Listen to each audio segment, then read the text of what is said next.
You better watch out, you better not cry, you better not pout, I'm telling you why. Santa Claus is coming to town.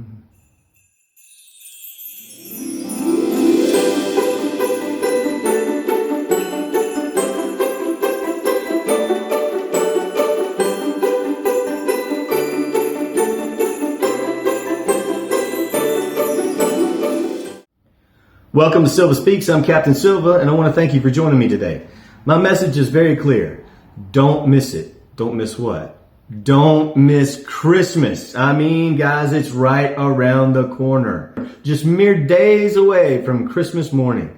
And I don't want you to miss it for any reason in the world. Why do I say that? Well, I'll tell you. I've had some times in my life, in my 50 years on planet Earth, that I have allowed some things in this world to take away my joy, to steal my peace, to get me frustrated, confused, maybe even angry sometimes, let down, disappointed, whatever. And I've missed important moments in my life, and sometimes in my life that has been missing Christmas. And what do I mean by that? Well, just not finding yourself really enjoying the holidays. It's like it sneaks up on you and you feel like you're really not ready for it. But I'm talking about in your head and in your heart. Are you really ready for this season and this time of being with family, of having a season of relaxation and taking a break, of having time where you can reflect on the year past and think about some things you want to do differently in the future? It's a great time of year. It's a great holiday, and we'll talk about that more in a minute.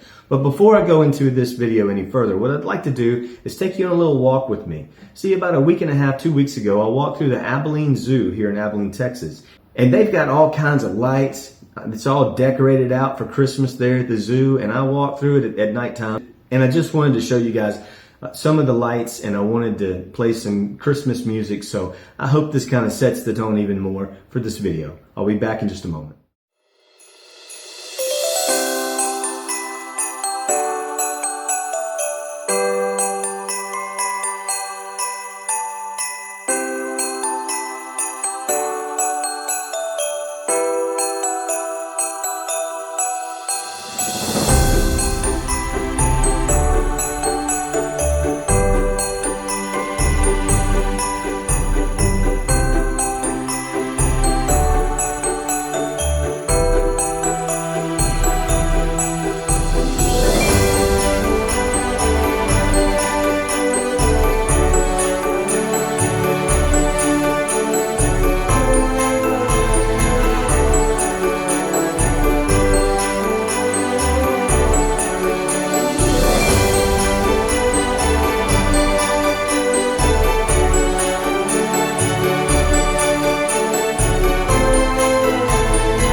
You know, at the zoo, they really have the place looking really good. And I hope you enjoyed that little video montage of some of the lights that they have there. I was thinking about how to present what I really wanted to present on this video about Christmas. And to be honest with you, I've struggled with it. Believe it or not, this has been the most difficult one for me to make, and this is one of the ones I've been most excited to work on. But I think that I didn't really know the message that I wanted to give out until just recently.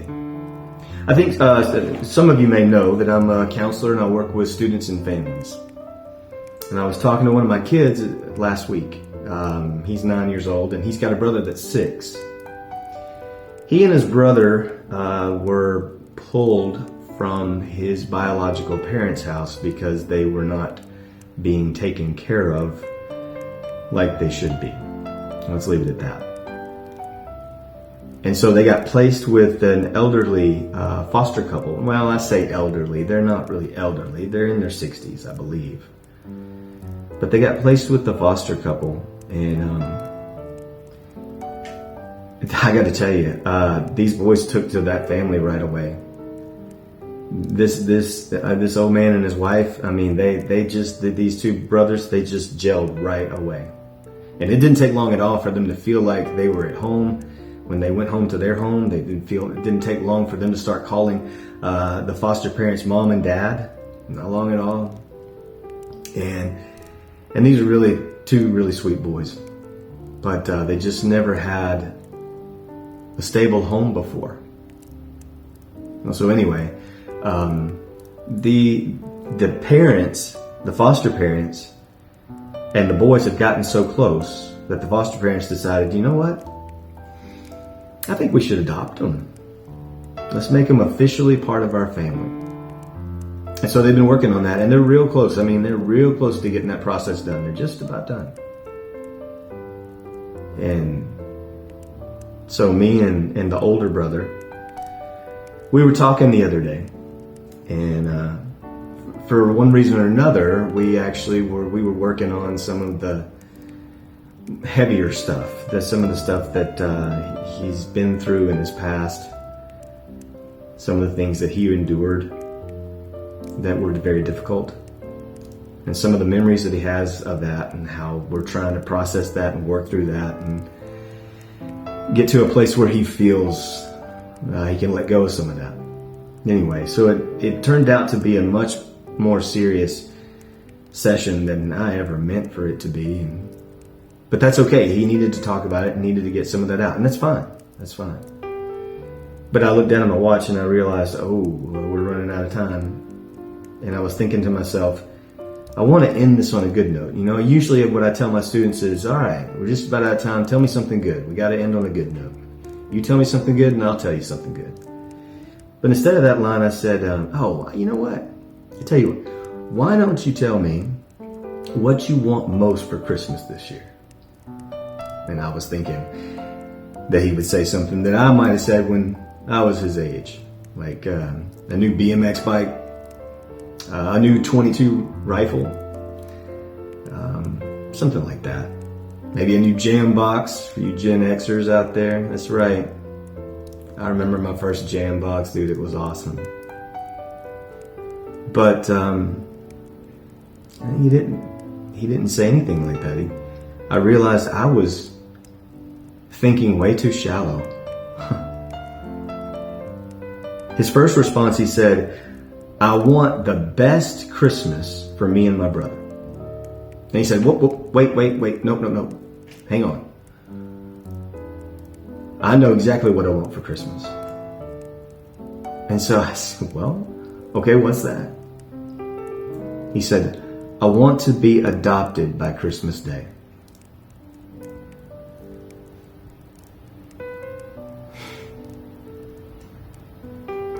And right there, in that one sentence, this 9-year-old boy straightened everything out from this old man's heart for Christmas. Right there, in the blink of an eye. See, he's not worried about material possessions wrapped up in fancy looking paper placed underneath the tree. He wants family. He wants to be in a home where he's loved and he's safe and he's provided for and he's happy. That's what he wants more than anything else. So he helped me understand what's most important. He reminded me of some of the things that are most important during this Christmas season, and that's what I wanted to pass along to you. See, I've missed Christmas in times because I was so worried about the type of gift I was getting somebody. Well, did I spend as much money on them as they spent on me? Good grief. Why not just get them something that you want to get them, that means something to you, that you got that for them? That's it. Sometimes I was even so worried that my wrapping paper didn't look good enough, so it would make the other presents under the tree, it just wouldn't look right, you know? I guess sometimes I worry about the dumbest things. Sometimes I would let, like, anger or frustration, you know, sometimes it's stuff with the world, but that's a world out there. It's a world out there that I can't control. There's things going on out there I can't do much about. But yet I get all upset about them. And I carry it over into the holidays, which I shouldn't do. In the past, I've gotten down and depressed and anxious at times too. Letting all kinds of thoughts just control my moods. Where it's like I didn't even pay attention to really what was going on, or that this special season of the year was right upon me. And I hate to admit this, but sometimes I've had differences with other people that I held on to for way too long. And it made it difficult to be around them at the holidays. And I shouldn't have done that. I shouldn't have done that. So my encouragement to you is, don't get caught up in all this westernization of Christmas with financial concerns or gifts or how much money you spend or whatever. And you know something else? Now this may seem very much like an amateur way of looking at things, but I'll tell you what. This Christmas season, depression and anxiety, why don't y'all take a hike? And if you have something between you and a loved one, a family member, a friend, a neighbor, that sometimes eats you up inside and you still haven't let go of, let's fix it. Let's talk to them about it. And I don't mean texting them. Don't text them. Call them, or preferably if you can talk to them in person. Let's fix it. Because you know what? Whatever it is between you and that person, your love for them far outweighs the differences that you may have. And family is one of the most important things. But you know what?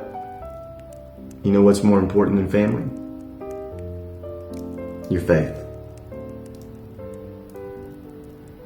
My encouragement to you is to take some time this season also to think about your life spiritually.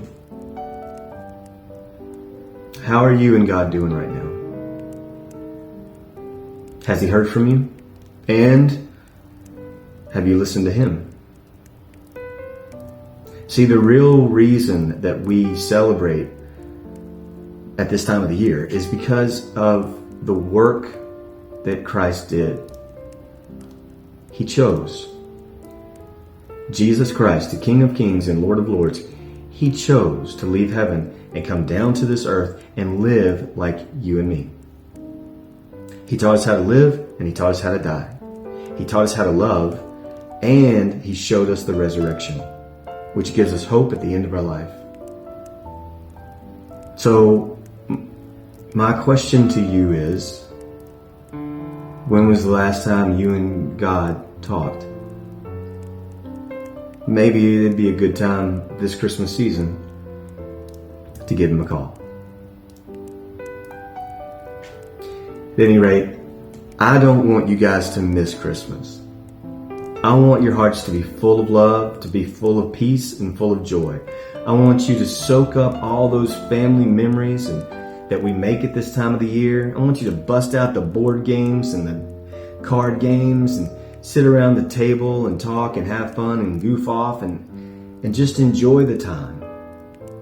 I want you to make some memories this Christmas.